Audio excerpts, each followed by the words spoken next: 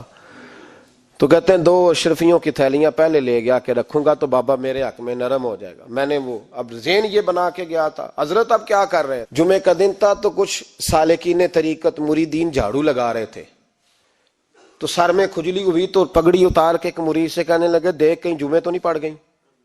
تو ایک جمعے دیکھ رہا ہے، وہ کہتا ہے میں جمعے دیکھ رہا تھا، حضرت نے سر جھکایا ہوا تھا تو محمود غزنوی داخل ہو گیا، تو جو جمعے نکالنے والا کہنے لگا او ہو، فرمانے لگے کیا ہوا؟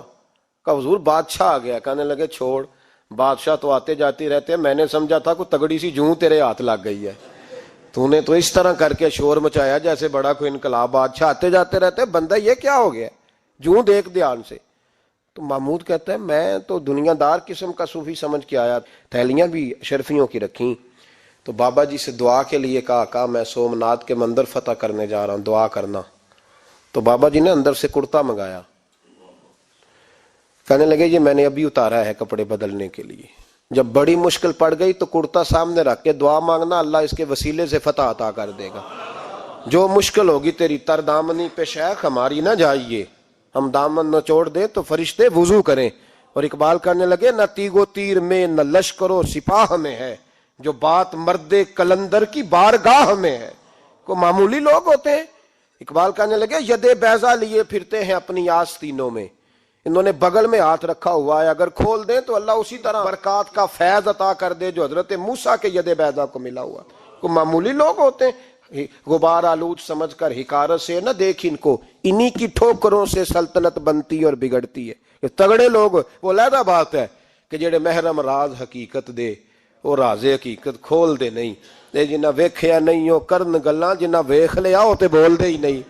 یہ بات علیحدہ ہے کہ وہ بیان کرنا پسند نہیں کرتے، پردوں میں چھپے رہتے ہیں، ورنہ تو اللہ نے بڑے اعزازات دیے ہوتے ہیں۔ تو محمود کہنے لگا کہ بابا جی نے دعا کی اللہ اگر اس کی نیت صحیح ہے تو اسے کامیابی عطا کرنا، اس کی مدد کرنا۔ مجھے کہنے لگے کچھ کھائے گا؟ میں نے کہا کھانا ہے۔ تو کہنے لگے بادشاہ کے لیے وہ کھانا لانا جو سویرے میں نے کھایا ہے۔ تو میں نے کہا پیروں کا لنگر ہوگا، چھوٹے گوشت کی یخنی میں انہوں نے روٹیاں بریک کر کے ڈالی ہوں گی، حضرت کی صحت ٹھیک نہیں رہتی، گھٹنوں میں درد ہے۔ میں تو یہ سمجھا تھا کہ کوئی دیسی گھی کی چوری آئے گی، لیکن ٹکڑا آیا ایک روٹی کا، آدھا خشک ٹکڑا اور پانی کا پیالہ۔ تو کہتے ہیں میں نے اس کو کاٹ کے نا دانتوں کے ساتھ، جب نگلنا چاہ تو یہاں اڑ گیا میرے گلے میں، کبھی اس طرح کا کھانا کھایا ہی نہیں تھا۔ تو کہتے ہیں حضرت نے 2 شرفیوں کی تھیلیاں اٹھا کے میری طرف پھینکی، کہنے لگے جس طرح ہمارا کھانا تیرے گلے میں اڑ گیا، تیری دولت بھی ہمارے گلے میں اڑ جائے گی، اٹھ اور نکل، اللہ خیر کرے۔ کہتے میرے دل نے گواہی دی کہ یار یہ عام دنیا دار نہیں، یہ رب کریم کا بندہ ہے۔ کہتے ہیں اب جب میں پہلے انہوں نے کوئی لفٹ ہی نہیں کرائی جب گیا، اب جب میں جانے لگا نا اٹھ کے واپس، تو حضرت اٹھ کے میرا استقبال کیا، مجھے سواری تک چھوڑنے گئے۔ تو میں نے کہا حضور جب آیا تھا آپ نے منہ ہی نہیں لگایا، اور جب جانے لگا تو اتنا اعزاز۔ فرمانے لگے جب تو آیا تھا تو تو بھی تو یہی سوچ رہا تھا نا کہ 2 شرفیاں دوں گا تو بابا نرم ہو جائے گا، تو میں تجھے کیوں پروٹوکول دیتا؟ اب جاتی دفعہ تیرے دل نے بھی گواہی دی ہے کہ یہ کوئی دنیا دار نہیں، یہ رب کا بندہ ہے، تو رب کے بندے کے پاس آئے تو تیری عزت نہ کروں؟ عرض یہ کرنا چاہ رہا ہوں کہ اتنی لمبی چوڑی دنیا داری اس کو مقصود نہ بناؤ، یہ جب مقصود بن جاتی ہے تو بے کیف سجدے، بے سرور زندگی، کسی کا پیار نہیں رہتا۔ غریبوں کے بارے میں بھی لوگ تبصرہ کرتے ہیں، ہم سے نہیں غریب پالے جاتے، کمائے محنت کرے کھائے، پھر لوگ دھتکارتے ہیں۔ پھر لوگوں کے اندر سختی آتی ہے جب مقصود دولت ہوتی ہے، اور جب مقصود اللہ کی رضا ہوتی ہے پھر اللہ انسانوں کے دلوں کو نرمی عطا فرماتا ہے۔ اس کو مقصود نہ بناؤ، اس کو مقصود خدا کی ذات، اللہ کی ذات، فکر آخرت، قرآن سینے سے رہے، اور زبان پر جو چیز ہر وقت جاری رہے وہ رسول اللہ کا درود و سلام۔ باقی چیزوں کو مقصد نہ بنائیں، یہ دنیا مقصد بن گئی تو یہ زندگی کو کھڑا کر دے گی، جام کر دے گی، پھر آگے پیچھے کچھ نہیں ہوگا۔ پھر الہاکم التکاثر حتی زرتم المقابر، فرمایا لوگ دولت کے پیچھے اس طرح لگے کہ پھر انہوں نے قبریں دیکھ لیں. میں کئی دفعہ کہا کرتا ہوں کہ لوگ مسجدوں میں تو نہیں آئے, قبروں میں چلے گئے. اتنے مصروف ہوئے کہ مسجد آنے کا ٹائم نہیں ملا اور وہ قبروں میں چلے گئے. نماز نہیں پڑھی, یہاں تک کہ ان کی نماز لوگوں نے پڑھ ڈالی. اتنا نہ دنیا داری کرو, اتنا نہ اس کو مقصود بناؤ, جتنی اس کی حد ہے اس کو اسی